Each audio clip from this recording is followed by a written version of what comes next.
Quando a gente fala em mega bexiga e tratamento, eu acho que o tratamento das uropatias urinárias baixas, né, das obstruções urinárias, eu acho que é um dos grandes calos de quem faz tratamento em medicina fetal.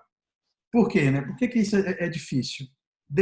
Primeiramente, pelo diagnóstico, que eu acho que tem que ser extremamente bem definido, bem conclusivo, de que é realmente uma válvula direta posterior. Existe possibilidade ainda de tratamento na menina, mas é empírico e vai depender de como que vai evoluir o líquido, a gente vai falar sobre isso, tá? E esses bebês que têm realmente uma indicação de tratamento, a gente, na verdade, não está tratando a doença, né? Como a gente vai discutir durante esse período aí que a gente vai falar para vocês sobre mega bexiga. Então, vamos lá. A primeira coisa é definir qual é a etiologia. Se ela é uma etiologia não obstrutiva ou se ela é uma etiologia obstrutiva. A Juliana falou brilhantemente aí quais as causas principais de mega bexiga, sendo que as não obstrutivas, que podem ser encontradas para a gente de uma forma mais frequentemente na menina, por exemplo, que é a síndrome do mega bexiga microcolo hipoperistaltismo, que é uma doença autossômica recessiva, precisa de um diagnóstico exclusivamente genético e mais avançado, que o cariótipo e o microarray pode não pegar, pode ser identificado pelo exoma.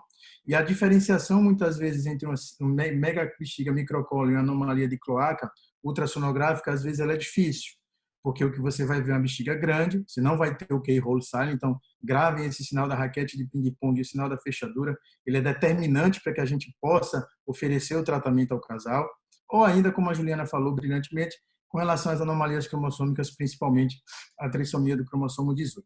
Então, não é obstrutiva, esse paciente em poucas situações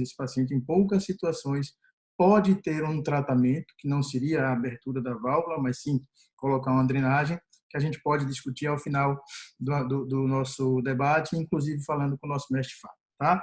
Mas a causa que vai realmente merecer tratamento é aquela causa obstrutiva, principalmente a válvula diureta posterior, tá?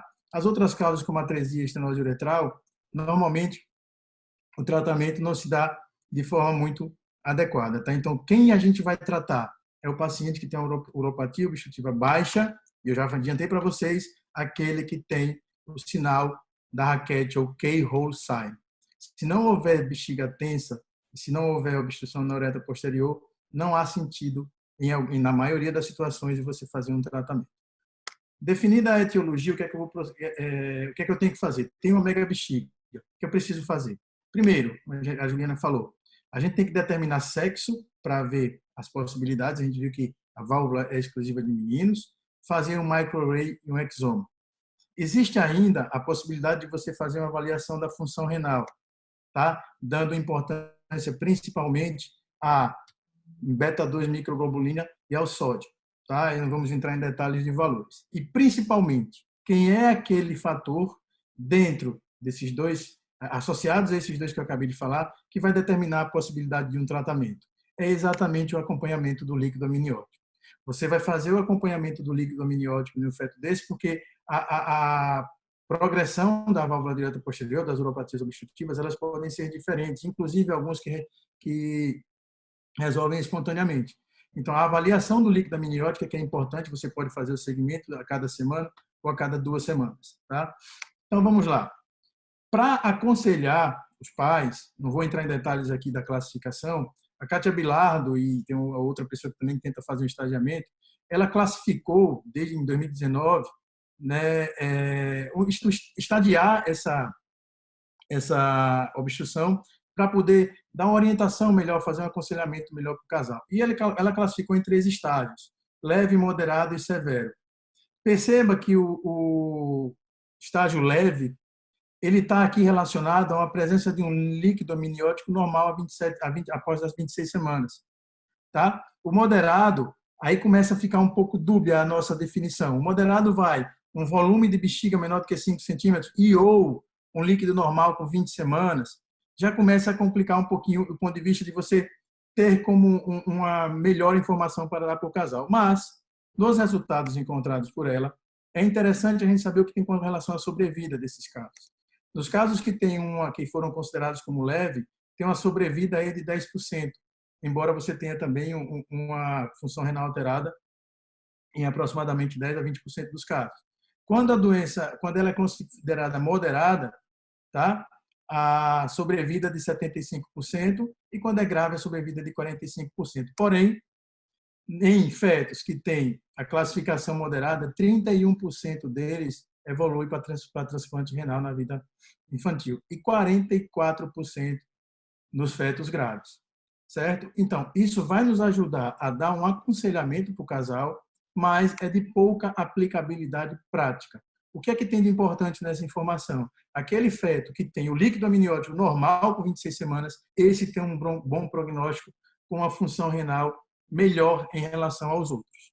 Uma vez que você dá o diagnóstico e faz o estagiamento, a gente vai partir agora para aquela que realmente tem indicação. Então, quem tem indicação de tratamento fetal são os fetos principalmente aqueles com válvula de uretra posterior.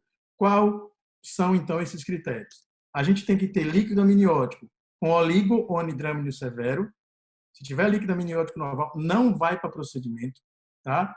Tem que ter uma bexiga dilatada, tensa, tem que ter o keyhole sign, tá? Se o bebê tiver com a bexiga murcha, mesmo que tenha sido por uma válvula de uretra posterior, se essa bexiga está murcha, não adianta fazer nada porque o rim já foi completamente lesionado, ele tem insuficiência renal já em atividade, desculpa. Então, líquido amniótico, anidrâmino, oligoâmino e a bexiga tem que ter o sinal do keyhole, tem que ter a bexiga tensa. Tá? O parênquima renal, com relação à sua ecogenicidade, a gente não é um dos critérios mais importantes, tá?